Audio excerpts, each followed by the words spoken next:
Most people think that the suffrage movement was almost entirely white middle class. But in fact, there were several suffrage movements, and the movement taken as a whole was much more diverse. The African suffrage movement started in the 1890s, a mere 25 years after emancipation.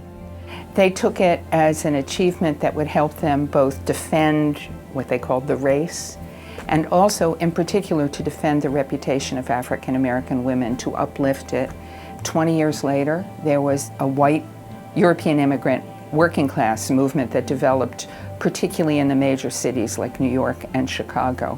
This movement really in some ways turned suffrage into a mass movement, and they looked at suffrage as a way to influence the reform legislation that was beginning to emerge to protect working class people, and especially women's industrial and living conditions.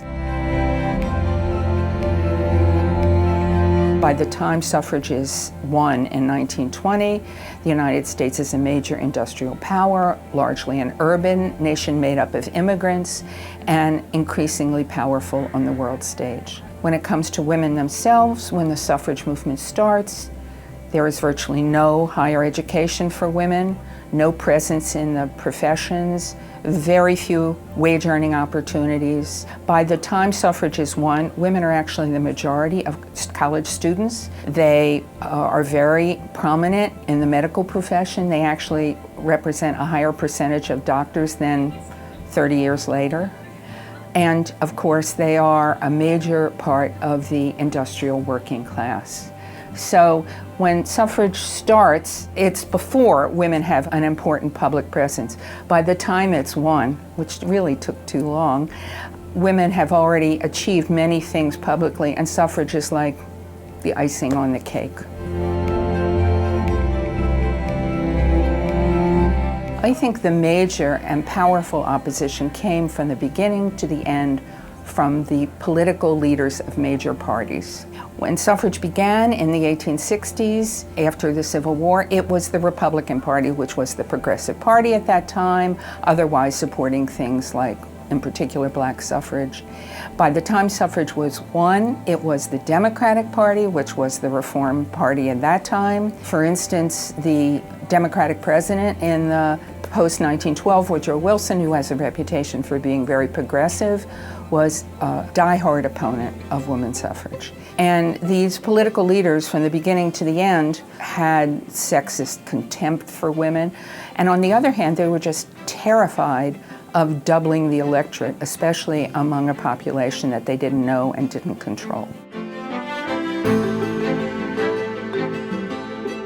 Suffrage leaders were desperate to have the amendment passed in time for the 1920 presidential election.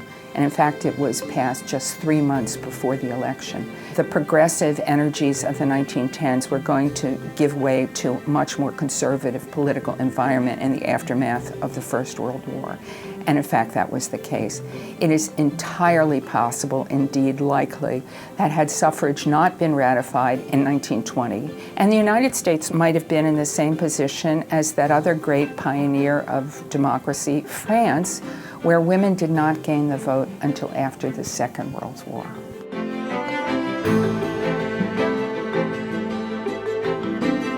The relationship between the suffragists, particularly Stanton and Douglas, was a half-century-long relationship marked by a lot of collaboration and high levels of respect.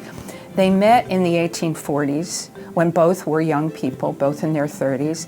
They were both struck with each other. They were both impressed with each other. They both recognized the other person as, dare I say it, a superior human being with unusual powers. Then, of course, they were famously collaborating in 1848 at the Seneca Falls Convention, which opened up the women's rights movement. And when Frederick Douglass, the only man there who couldn't vote, he supported Stanton, and she credited him for the support that took the resolution endorsing women's suffrage over the edge, and it might not have been endorsed in 1848 by this first women's rights convention.